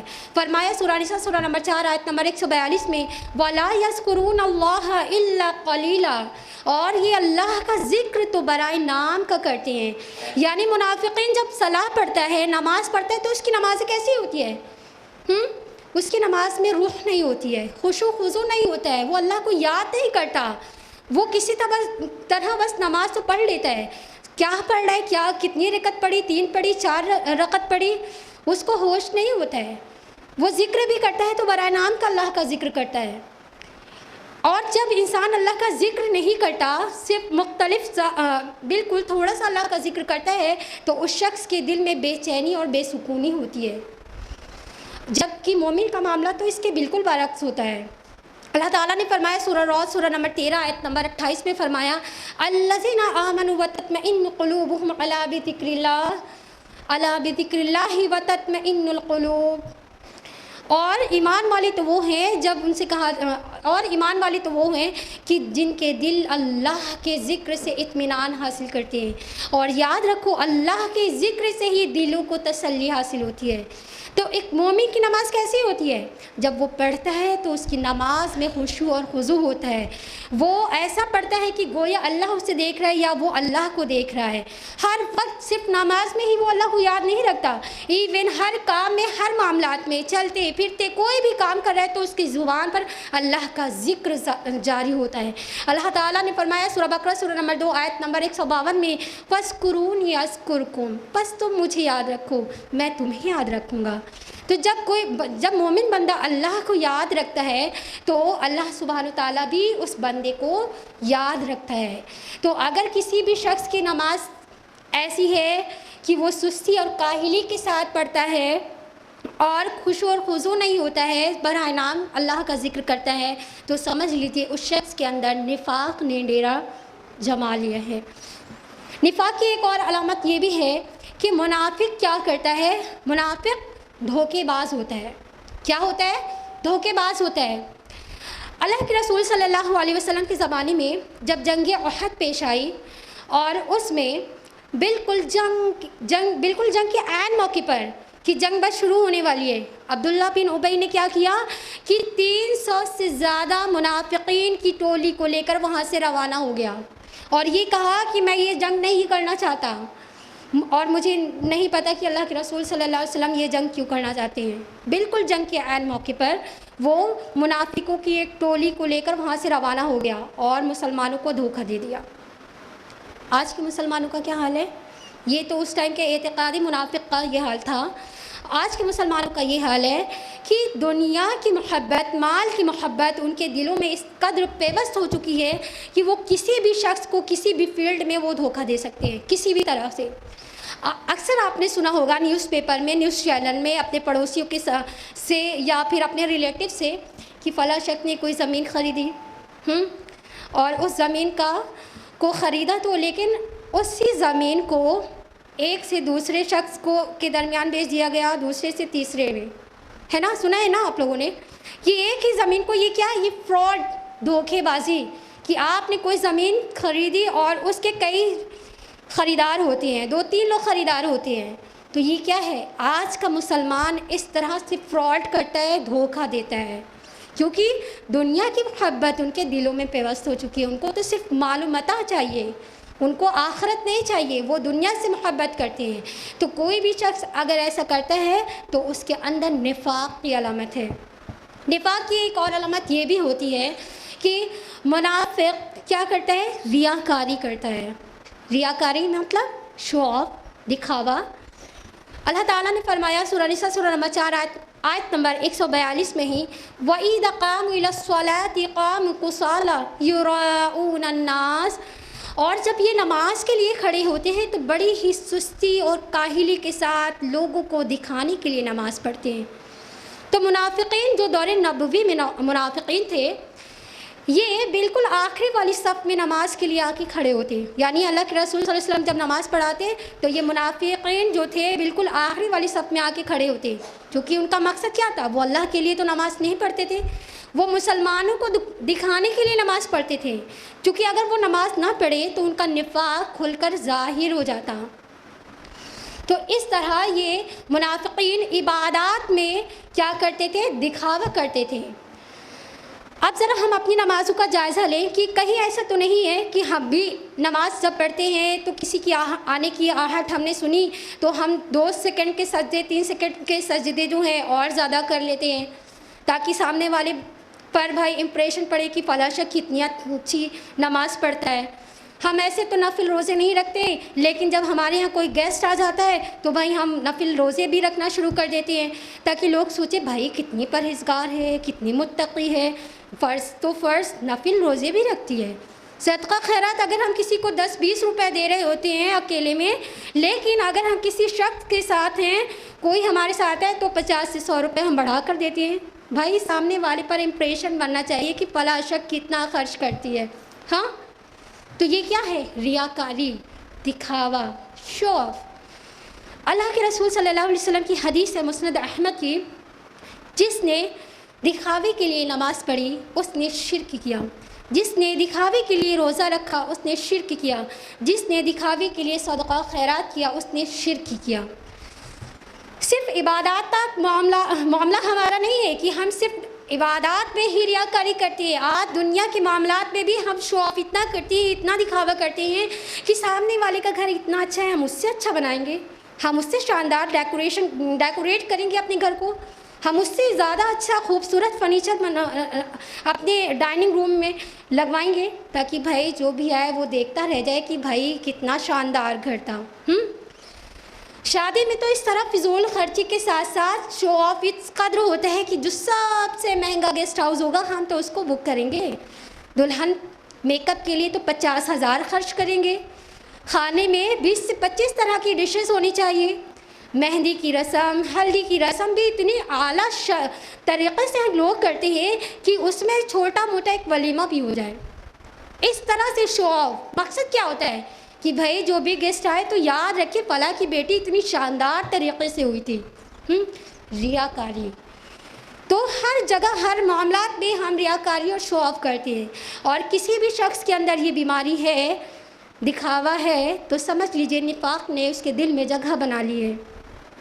نفاق کی ایک اور علامت یہ بھی ہوتی ہے کہ منافق جو ہوتا ہے وہ اللہ اور رسول کے فیصلے پر راضی نہیں ہوتا، اللہ اور رسول کے فیصلے پر وہ راضی نہیں ہوتا۔ اللہ تعالیٰ نے فرمایا سورہ نور سورہ نمبر 24 آیت نمبر 48 میں، وَإِذَا دُعُوا إِلَى اللَّهِ وَرَسُولِهِ لِيَحْكُمَ بَيْنَهُمْ إِذَا فَرِيقٌ مِّنْهُم مُّعْرِضُونَ، اور اے نبی جب ان سے کہا جاتا ہے کہ آؤ اللہ اور اس کے رسول کی طرف یہ تمہارے درمیان میں فیصلہ کر دیں، تو آپ دیکھیں گے کہ یہ ان کی ایک جماعت وہاں سے اٹھ کر منہ پھیر کر چلی جاتی ہے۔ تو یہ منافقین کی علامت ہوتی ہے کہ جب بھی ان سے کہا جاتا ہے کہ آؤ اللہ اور رسول تمہارے درمیان میں فیصلہ کر دیں، تو یہ منافقین جو ہوتے ہیں وہاں سے اٹھ کر چلے جاتے ہیں۔ آج اللہ کے رسول صلی اللہ علیہ وسلم ہمارے درمیان موجود نہیں، لیکن کتاب اللہ اور رسول اللہ صلی اللہ علیہ وسلم کی حدیث ہمارے درمیان موجود ہے نا. بڑے افسوس کی بات ہے کہ ہم ہر چیز میں اپنی سوچ، اپنی منمانی، اپنی خواہشات کے مطابق فیصلے کرتی ہیں. کوئی بھی معاملات ہو، ہر چیز میں ہم اپنی مرضی، اپنے فیصلے لگاتے ہیں، چاہے وہ وراثت کا معاملہ ہو یا شادی بیاہ کا معاملہ ہو. وراثت میں ہم کہیں گے تو ہم بھائی جہیز دیں گے. ہمارے خاندان میں تو بیٹوں کا حصہ ہوتا ہے، بیٹیوں کو تو صرف جہیز دیا جاتا ہے. اللہ تعالیٰ فرماتے سورہ نساء میں کہ بیٹیوں کا حصہ بیٹوں کا آدھا ہے. ہم کہتے ہیں ہم جہیز دیں گے. اللہ کے رسول صلی اللہ علیہ وسلم فرماتے ہیں کہ النکاح من سنتی، نکاح سادگی سے کرو، سنت کے طریقے سے کرو.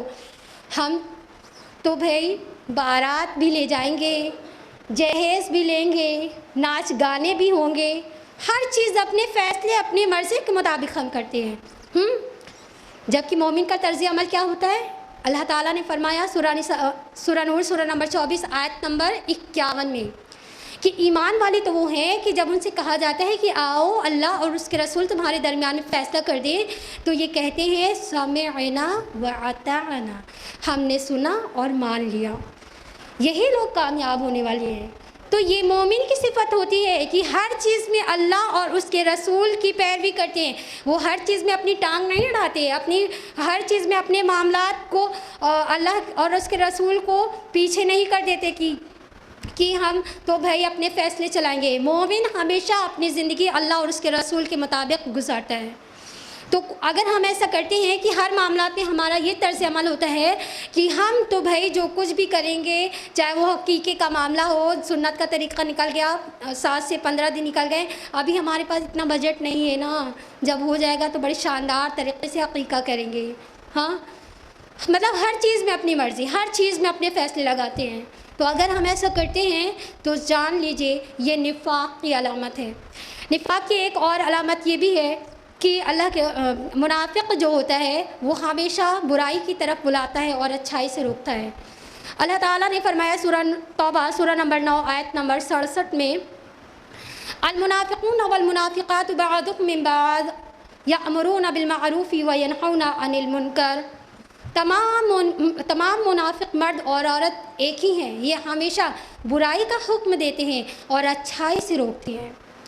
تو اللہ تعالیٰ نے کیا فرمایا کہ تمام منافق مرد عورت ایک ہی تھالی کے چٹے بٹے ہیں، یہ ہمیشہ برائی کا حکم دیں گے اور اچھائی سے روکتے ہیں.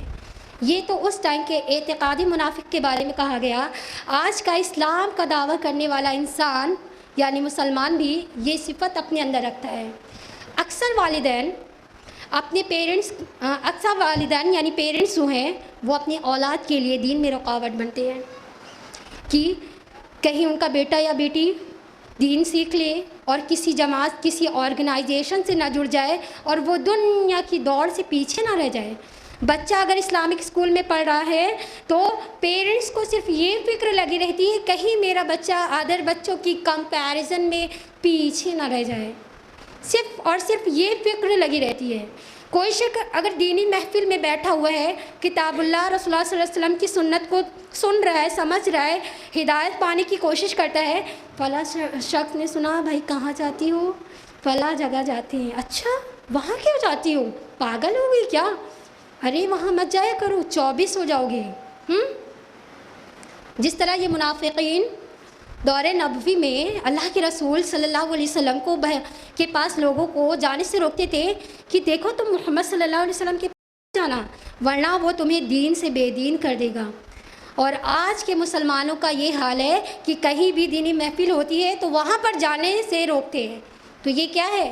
یہ نفاق کی علامت ہے. جبکہ مومن کا طرز عمل کیا ہوتا ہے؟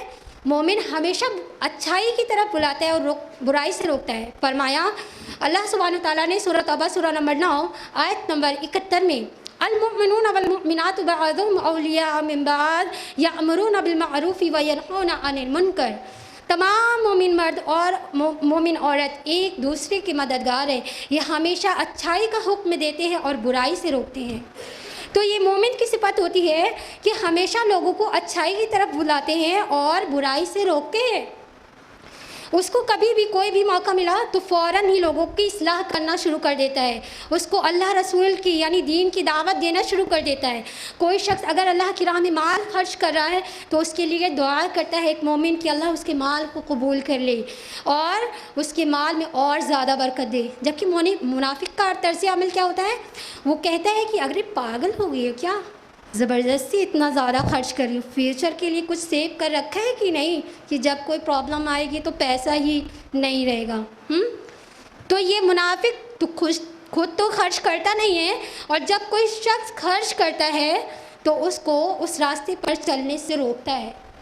تو اگر ہم سب کے اندر کم و بیش کچھ نہ کچھ اگر خامیاں ہیں، اگر ہم یہ کرتے ہیں کہ اللہ کی راہ سے اگر کوئی بھی شخص کسی کو روکتا ہے تو سمجھ لیجئے اس کے اندر نفاق کی علامت ہے۔ نفاق کی ایک اور علامت یہ بھی ہے کہ منافق جو ہوتا ہے وہ اللہ کی راہ میں خرچ کرنے سے کنجوسی کرتا ہے۔ اللہ تعالیٰ نے فرمایا سورہ توبہ سورہ نمبر 9 آیت نمبر 54 میں، وَلَا يُنْفِقُونَ إِلَّا وَهُمْ كَارِهُونَ، اور یہ تو برے دل سے ہی خرچ کرتے ہیں۔ یعنی منافقین جو ہوتے ہیں وہ اللہ کی راہ میں دل سے خرچ نہیں کرتا، وہ ہمیشہ برے دل سے خرچ کرتا ہے۔ کہیں ایسا تو نہیں کہ ہمارے سراؤنڈنگ میں آس پاس گھر کے باہر کوئی غریب مسکین فقیر یا اللہ کی راہ میں جب خرچ کرنے کی باری آتی ہے تو ہم پہلے سوچتے ہیں دے کہ نہ دے، پھر دینے کا ارادہ کیا اپنے کلچ کو کھولتے ہیں، پیسے کاؤنٹ کرتے ہیں، فلاں کام کے لیے نکالتے ہیں، پھر تھوڑا سا حقیر سی جو رقم بچتی ہے اس کو اللہ کی راہ میں صدقہ خیرات کر دیتے ہیں۔ تو یہ منافق کا طرز عمل ہوتا ہے، وہ دل کی خوشی سے اللہ کی راہ میں خرچ نہیں کرتا ہے۔ مومن ہمیشہ اللہ کی راہ میں دل کی خوشی سے خرچ کرتا ہے۔ صحابہ کا طرز عمل کیا ہوتا تھا؟ وہ ایک دوسرے اللہ کی راہ میں صدقہ خیرات کرنے میں کمپٹیشن ہوتا تھا کہ کون سب سے زیادہ اللہ کی راہ میں خرچ کر سکتا ہے۔ حضرت ابوبکر صدیق رضی اللہ تعالیٰ عنہ، حضرت عمر فاروق رضی اللہ تعالیٰ عنہ میں تو باقاعدہ کمپٹیشن ہوتا تھا، اور جن صحابہ کے پاس اتنا مال نہیں ہوتا کہ وہ اللہ کی راہ میں خرچ کر پائیں، اگر ان کے پاس مٹھی بھر کھجوریں ہوتی تو وہی وہ اللہ کی راہ میں خرچ کر دیا کرتے۔ اس پر بھی یہ منافقین جو تھے، یہ منافقین اس پر بھی یہ مذاق اڑایا کرتے تھے کہ اللہ کو ان کے اتنے حقیر سے مال کی کیا ضرورت۔ اللہ تعالیٰ نے اس کا جواب فرمایا سورہ توبہ سورہ نمبر 9 آیت نمبر 75 75 اور 76 میں فرمایا، فَلَمَّا آتَاهُم مِّن فَضْلِهِ بَخِلُوا بِهِ وَتَوَلَّوْا وَهُمْ مُعْرِضُونَ، اور جب اللہ سبحانہ تعالیٰ انہیں اپنے فضل سے نواز دیتا ہے تو یہ اس میں سے بخیلی اور کنجوسی کر کے منہ پھیر کر وہاں سے چلے جاتے ہیں۔ اکثر ہوتا ہے نا کہ ہم انسان کسی پیسے والے شخص کو اگر دیکھتے ہیں تو ہم سوچتے ہیں کہ بھائی اللہ نے ان کو اتنا دیا ہے تو وہ خرچ کر رہے ہیں، اللہ اگر ہم کو بھی دیتا تو ہم بھی اللہ کی راہ میں صدقہ خیرات کرتے۔ ہاں، تو اللہ تعالیٰ نے اس کا جواب یہی فرمایا ہے کہ جب ہم انہیں اپنی نعمت سے اپنے فضل سے نواز دیتے ہیں تو یہ اس میں بخیلی کرنے لگتے ہیں، کنجوسی کرنے لگتے ہیں، اپنی دنیا کو چمکانے، اپنی آرائشوں، اپنی زیب و زینت کو پورا کرنے میں خوب خرچ کرتے ہیں، لیکن جہاں باری آتی ہے اللہ کی راہ میں خرچ کرنے کی تو ان کے دل تنگ ہو جاتے ہیں، یہ کنجوسی کرنے لگتے ہیں۔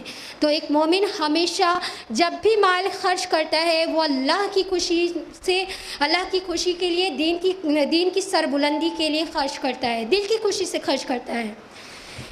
تو یہ نفاق کی کچھ علامات تھی جس کو میں نے آپ کے سامنے رکھا ہے۔ ایسے تو بہت ساری نفاق کی علامات ہیں، چونکہ وقت اتنا زیادہ نہیں ہے کہ باقی علامات کا میں ذکر کروں آپ کے سامنے۔ تو جتنی بھی سمٹمز، جتنے بھی علامات کا ذکر ہم نے آپ کے سامنے کیا ہے، آئی ہوپ کہ آپ لوگوں کو سمجھ میں آیا ہوگا، اور سمجھ میں آ گیا ہے تو کوشش یہ کرنا ہے کہ ہم سب اپنے اندر سے نفاق کی جتنی بھی بیماریاں ہیں، جتنی بھی علامات ہیں، ایک ایک کر کے ان تمام بیماریوں کو اپنے اندر سے نکالنے کی کوشش کرنی ہے۔ اور اگر ہم نے ایسا نہیں کیا نا تو اللہ سبحانہ تعالیٰ کی بہت ہی سخت وعید ہے۔ اللہ تعالیٰ نے قرآن مجید میں فرمایا، اسی آیت کے ذریعے میں اپنی گفتگو کا اختتام بھی کروں گی۔ اللہ تعالیٰ نے فرمایا ہے سورہ نساء سورہ نمبر 4 آیت نمبر 145 میں، ان المنافقین فی الدرک الاسفل من النار، منافق تو جہنم کے سب سے نیچے والے درجے میں رہیں گے. اللہم لا تجعلنا منہم. وآخر دعوانا ان الحمد للہ رب العالمین. والسلام علیکم ورحمۃ اللہ وبرکاتہ. جزاک اللہ خیراً کثیرہ سسٹر شائستہ. اور آپ سب کو بھی جزاک اللہ خیراً کثیراً کثیرہ کہ اتنی گرمی میں آپ لوگ بہت ہی صبر کے ساتھ یہاں پر بیٹھ کر پروگرام کو بہت ہی تحمل سے سن رہی ہیں. اور اللہ تعالیٰ اس کی جزائے خیر آپ سب کو دے اور بہترین اجر سے نوازے. آمین. تو جیسا کہ ہم نے سسٹر شائستہ کی گفتگو میں سنا کہ نفاق ایک ایسی بیماری ہے کہ وہ کب ہمارے دلوں میں داخل ہو جائے ہمیں اس کا اندازہ بھی نہیں ہو سکتا. اور یہ سارے سمٹمز آپ غور کیجئے گا کہ سارے سمٹمز جو سسٹر شائستہ نے بتائے ہیں ان میں سے کچھ نہ کچھ ہمارے دلوں میں ضرور ہیں، ہے نا، ہمارے اندر بھی پائے جاتے ہیں. تو ہم اپنے آپ کو پھر نفاق سے کیسے بچا پائیں گے؟ تو بہت ضروری ہو جاتا ہے کہ ایسی بیماری سے بچنے کا علاج بھی جانا جائے. اسی لیے میں اپنی اگلی اسپیکر کی طرف بڑھتی ہوں، سسٹر عذرا خالد، جو کہ ہم کو نفاق کے علاج کے بارے میں بتائیں گی. سسٹر عذرا خالد تقویٰ اسلامک اسکول کی 10th کلاس کی ایک ہونہار اسٹوڈنٹ ہیں اور اتنی چھوٹی سی عمر میں دعوت اسلام کی ذمہ داری اپنے کاندھوں پر ڈال رکھی ہے. اللہ تعالیٰ ان کی خدمات کو قبول فرمائے. میں آپ کا مزید وقت نہ لیتے ہوئے انوائٹ کرتی ہوں سسٹر عذرا خالد کو کہ وہاں پر آئیں اور نفاق کے علاج سے ہم کو آگاہی دیں. سسٹر عذرا خالد. نحمدہ ونصلی علی رسولہ الکریم، اما بعد، فاعوذ باللہ من الشیطان الرجیم، بسم اللہ الرحمن الرحیم. کذالک نفصل الآیات لقوم یتفکرون. رب اشرح لی صدری ویسر لی امری واحلل عقدۃ من لسانی یفقہوا قولی. السلام علیکم ورحمۃ اللہ وبرکاتہ. میری گفتگو کا موضوع ہے نفاق کا علاج، یعنی ٹریٹمنٹ آف نفاق. الحمدللہ اتنا سب کچھ سنا ہم نے نفاق کے بارے میں. اگر انسان کو کسی برائی کے بارے میں پتہ نہ ہو تو انسان تو اس برائی سے بچ ہی نہیں سکتا. اور نفاق تو ایک بہت بڑی بیماری ہے، ایکسٹریملی ڈینجرس. اور اگر ہم یہ خیال کرتے ہیں کہ یہ بیماری ہمیں نہیں ہو سکتی یا ہمارا نفاق سے کیا واسطہ، تو ہم بالکل غلط سوچتے ہیں. بھائی اگر آج کسی کو ڈائبٹیز یا ہائپر تھائرائڈزم یا ہائپر ٹینشن جیسی بیماری نہیں ہے تو کل ہو بھی سکتی ہے. We are not sure. بیماری تو بیماری ہے. پھر ابھی سسٹر شائستہ نے جو پوائنٹس ہمارے سامنے رکھے تو کیا لگتا ہے کیا ہم ان سے پاک ہیں؟ اور اگر ہم نے اسے سیریسلی نہیں لیا تو اتنا بھیانک انجام جو سسٹر فاطمہ اور سسٹر شائستہ نے بتایا کہ اللہ انہیں کبھی معاف نہیں کرے گا اور ان کا ٹھکانہ درک اسفل یعنی جہنم کا سب سے نچلا درجہ ہے. تو کیا ہم اپنے آپ کو اس سے بچا پائیں گے؟ تو اس سے پہلے کہ یہ جان لیوا بیماری ہماری جان نکال دے، اس کا علاج ہونا بہت ضروری ہے. جسٹ امیجن اگر آپ کو پتہ چلے کہ آپ کے اپنے یا آپ کو کینسر ہے تو آپ اس کے ٹریٹمنٹ کے لیے اپنا آرام و سکون قربان کر دیں گے. جو ہو سکے گا وہ کریں گے، جتنے پیسے خرچ کرنے ہوں گے کریں گے، جتنا پسینہ بہانا ہوگا بہائیں گے، مگر آخری دم تک لڑیں گے سروائیو کرنے کے لیے. تو بالکل اسی طرح ہمیں ہمارے جسم کو اس نفاق جیسی زہریلی بیماری سے بچانا ہوگا. ہمارے جسم میں اگر کوئی چھوٹی سی پرابلم ہو جاتی ہے تو ہم بالکل پریشان ہو جاتے ہیں، اور ہماری روح جو زخم سے چور چور ہو چکی ہے تو کیا اس کا علاج نہیں کرانا چاہیے؟ تو کمر کس لیجئے اور تیار ہو جائیے اس نفاق سے لڑنے کے لیے. گھبرانے اور خوف کھانے کی ضرورت نہیں ہے. ہمارے رب نے اور نبی اکرم صلی اللہ علیہ وسلم نے ہماری پوری رہنمائی کی ہے اور نفاق کا علاج بتایا ہے. الحمدللہ. سب سے پہلے ہمیں چاہیے کہ ہم علم دین جانیں. اپنے دل کو نفاق سے پاک کرنے کے لیے دل میں خلوص ڈالنا بہت ضروری ہے. نیت پاک کرنے کے لیے ہمیں چاہیے کہ ہم اللہ اور اس کے احسانات کو جانیں. جب ہم کسی کے احسان کو دل سے تسلیم کرتے ہیں نا تو ہم اس کے ساتھ مکاری یا دوغلاپن نہیں کرتے ہیں. اور معرفت الہی حاصل کرنے کے بعد ہو ہی نہیں سکتا کہ دل اس کے شکر سے جھکا نہ جائے. تو پھر ہم ریاکاری اور بے ایمانی جیسی فالتو حرکت سے اپنے آپ کو بچا سکتے ہیں، اور معرفت الہی ہمیں اپنے رب سے قریب کر کے گناہوں کا دروازہ بند کر دیتی ہے۔ تو سب سے پہلے اپنے شفیق و مہربان رب کو جانیں، اسے پہچانیں۔ اب یہ معرفت الہی حاصل ہوگی کیسے؟ اس کے لیے بہترین ذریعہ ہے قرآن مجید۔ تو اگلا کرنے کا کام ہے کہ ہمیں اپنا رشتہ قرآن سے مضبوط کرنا ہوگا۔ جب تک ہم اپنا ریلیشن قرآن سے اسٹرانگ نہیں کریں گے، ہمیں سیدھی راہ سجائی نہیں دے گی۔ قرآن میں ہو غوطہ زن اے مرد مسلمان، اللہ کرے تجھ کو عطا جدت کردار۔ اللہ سبحانہ و تعالیٰ نے کتنے واضح طور پر ہمیں حق و باطل کا فرق سمجھایا ہے، مومن، کافر اور منافق کی صفت کو کھول کھول کر بیان کیا ہے تاکہ ہمیں ہدایت حاصل کرنے میں کوئی دشواری پیدا نہ ہو۔ تو ہمیں چاہیے کہ ہم قرآن سے نصیحت حاصل کریں اور نفاق سے اپنا بچاؤ کریں۔ جب اللہ نے ہمارے لیے اتنے سارے انتظام کر دیا ہے تو ہمیں کس بات کا انتظار ہے؟ درس قرآن کی محفلوں میں جانا ہمیں اپنی پرائیورٹی سمجھنا چاہیے، اور قرآن کو سمجھ کر پڑھنے کا روٹین سیٹ کرنا چاہیے۔ اور تو اور جو بھی خطبات ہم اپنے علماء سے سنیں اسے ویریفائی کریں تاکہ کوئی بھی ہمیں بیوقوف نہ بنا سکے۔ اللہ نے ہمیں یہ عقل صرف موٹی موٹی کورس کی کتاب پڑھنے یا ہائر پوسٹ والی جاب حاصل کرنے کے لیے نہیں دی ہے، یا بے حساب کپڑوں کی ڈیزائننگ کرنے یا صرف جیولریز کلیکٹ کرنے کے لیے نہیں دی ہے۔ اگر ہم اولی الالباب ہیں یعنی عقل والے ہیں تو ہمیں چاہیے کہ ہم قرآن سے نصیحت حاصل کریں اور نفاق سے اپنا بچاؤ کریں انشاءاللہ۔ اور نیکسٹ کرنے والا کام کیا ہے کہ ہم رسول اللہ صلی اللہ علیہ وسلم کو فالو کریں، انہیں اپنا رول ماڈل بنائیں، نہ کہ ایکٹرز اور ایکٹریسز کو، نہ یوٹیوبرز اور ٹک ٹاکرز کو، کیونکہ ہم جسے فالو کرتے ہیں اگر اس کے دل میں نفاق ہوا نا تو ہمارے دل میں بھی نفاق کی جڑیں پھیل جائیں گی۔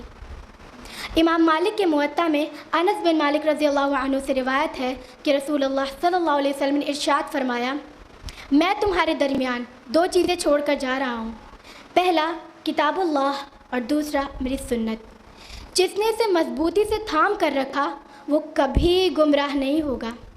اس سے ہمیں کیا پتہ چلتا ہے کہ ہم رسول اللہ صلی اللہ علیہ وسلم کے طریقے کو چھوڑ کر کوئی بھی طریقہ اپنائیں، چاہے وہ کتنا بھی اچھا دکھائی دیتا ہو، وہ گمراہی ہے، اور ہر گمراہی کا ٹھکانہ آگ ہے۔ اگر ہم رسول اللہ صلی اللہ علیہ وسلم کی سنت کو چھوڑ کر انہی رسم و رواج سے چمٹے رہیں گے نا تو منافقت ہمارے دل سے کبھی نہیں نکلے گی۔ ایک ایک رسم کو فرض سمجھ کر ادا کرنا اور اسے نہ چھوڑنا ہمارے نفاق کا سبب ہے۔ اسی لیے شادیوں میں، موت میں، پیدائش میں انہی رسم و رواج سے چمٹے رہنا منافقت اور دکھاوا ہے۔ ہمیں سختی سے ایک بار اپنا محاسبہ کرنا چاہیے۔ سورہ منافقون، سورہ نمبر 63 آیت نمبر 11، واللہ خبیر بما تعملون، اور جو کچھ تم کرتے ہو اللہ اس سے باخبر ہے۔ اور نفاق سے بچنے کا ایک اور علاج ہے، اور وہ یہ ہے کہ اپنی نماز کی درستگی۔ اب اس سسٹر شائستہ نے قرآن سے ہماری رہنمائی کی ہے اور بتایا ہے کہ منافق سستی اور کاہلی کے ساتھ نماز کو ادا کرتا ہے۔ اسی لیے علامہ اقبال نے کیا خوب کہا ہے، دل میں خدا کا ہونا لازم ہے اقبال، سجدوں میں پڑے رہنے سے جنت نہیں ملتی۔ اس سے ہمیں کیا پتہ چلتا ہے؟ ہمیں اپنی نماز کو مومن کی نماز کی طرح پڑھنا چاہیے، گویا ہم اپنے رب سے باتیں کر رہے ہیں۔ اس کے لیے ضروری ہے نماز وقت کی پابندی کے ساتھ ادا کیا جائے، دل و دماغ کو کنسنٹریٹ کر کے خشوع اور خضوع لازم کیا جائے، اللہ سبحانہ و تعالیٰ کو حاضر و ناظر جان کر یہ محسوس کیا جائے کہ گویا ہم اپنا سر اس کے قدموں میں رکھ رہے ہیں۔ سورہ مومنون، سورہ نمبر 23 آیت نمبر 1 and 2، قد افلح المؤمنون الذین هم فی صلاتهم خاشعون، یقیناً فلاح پائی ایمان لانے والوں نے اور جو اپنی نماز میں خشوع اختیار کرتے ہیں۔ اور نماز ہر برائی سے چھٹکارا دلانے میں مدد دیتی ہے۔ سورہ عنکبوت، سورہ نمبر 29 آیت نمبر 45، ان الصلاۃ تنہی عن الفحشاء والمنکر، یقیناً نماز فحش اور برے کاموں سے روکتی ہے۔ اور نفاق سے بچنے کا ایک اور علاج ہے اور وہ ہے انفاق، یعنی خرچ کرنا۔ کہاں؟ فی سبیل اللہ، اللہ کی راہ میں۔ اب ذرا سوچئے انسان کے دل میں نفاق آتا کہاں سے ہے؟ دنیا کی محبت کی وجہ سے۔ دنیا میں سب سے زیادہ محبت انسان دو چیزوں سے کرتا ہے، مال اور اولاد۔ دنیا کمانا انسان کو محبوب ترین ہو جاتا ہے اور ان کی دو وجوہات ہیں، مال اور اولاد۔ پھر انسان کی پوری لائف اس کے اراؤنڈ گھومتی رہتی ہے، پوری زندگی مال کمانے کی فکر، گھر بنانا ہے، اکاؤنٹ بیلنس مینٹین کرنا ہے، بچوں کی اسکولنگ، ہائر ایجوکیشن، بچوں کی خواہشیں، parties, outing and all and never ending issues until الہاکم التکاثر حتی زرتم المقابر۔ تم میں زیادہ سے زیادہ ایک دوسرے کو دنیا حاصل کرنے کی دھن نے غفلت میں ڈال رکھا ہے، یہاں تک کہ تم قبر تک جا پہنچتے ہو۔ سورہ تکاثر، سورہ نمبر 102 آیت نمبر 1 and 2۔ اب ذرا غور کیجیے گا کہ اللہ سبحانہ و تعالیٰ کس طرح ہماری رہنمائی کرتے ہیں۔ فرمایا سورہ منافقون، سورہ نمبر 63 آیت نمبر 9، یا ایہا الذین آمنوا لا تلہکوا اموالکم ولا اولادکم عن ذکر اللہ ومن یفعل ذلک فاولئک هم الخاسرون۔ اے لوگو جو ایمان لائے ہو، تمہیں تمہاری مال اور تمہاری اولادیں اللہ کی یاد سے غافل نہ کر دیں، اور جو ایسا کرے وہ خسارے میں ہے۔ اب انسان رہے گا تو دنیا میں ہی اور مال اور اولاد کے ساتھ ہی رہے گا، مگر اسے چاہیے کہ ان دونوں کی محبت اللہ کی محبت سے اوپر نہ کرے، کیونکہ یہ دونوں اللہ کے ذکر سے غافل کر سکتی ہیں۔ اللہ کے ذکر سے مراد یہاں پہ سبحان اللہ، الحمدللہ کا ورڈ نہیں ہے، بلکہ اللہ کی یاد سے غافل نہ ہونا ہے، یعنی ہم ہر معاملات میں اللہ کو یاد رکھیں اور اس کی نافرمانی کرنے سے بچیں۔ اور سب سے لیسٹ بٹ سب سے امپورٹنٹ کہ بہت توبہ کریں۔ توبہ کا مطلب پلٹنا ہوتا ہے، ہم پلٹ آئیں ساری برائیوں کو چھوڑ کر اور اپنے گناہوں کو یاد کریں، پہچانیں اور ان پر نادم ہوں۔ اپنے گناہوں کو یاد کریں، پہچانیں اور ان پر نادم ہوں، اور اللہ سبحانہ و تعالیٰ سے گڑ گڑا کر توبہ کریں، اور یقین جانیں جب بھی اس اللہ سے مدد مانگی جاتی ہے نا، وہ اللہ کبھی بھی مایوس نہیں کرتا۔ سورہ بقرہ، سورہ نمبر 2 آیت نمبر 186۔ وَإِذَا سَأَلَكَ عِبَادِي عَنِّي فَإِنِّي قَرِيبٌ أُجِيبُ دَعْوَةَ الدَّاعِ إِذَا دَعَانِ فَلْيَسْتَجِيبُوا لِي وَلْيُؤْمِنُوا بِي لَعَلَّهُمْ يَرْشُدُونَ۔ اور اے میرے نبی، جب میرے بندے میرے متعلق تم سے سوال کریں تو کہہ دو میں بہت قریب ہوں اور پکارنے والے کی پکار سنتا ہوں جب وہ مجھے پکارتے ہیں اور جواب دیتا ہوں، لہٰذا انہیں کہہ دو کہ میری دعوت پر لبیک کہیں اور مجھ پر ایمان لائیں، شاید وہ راہ راست پالیں۔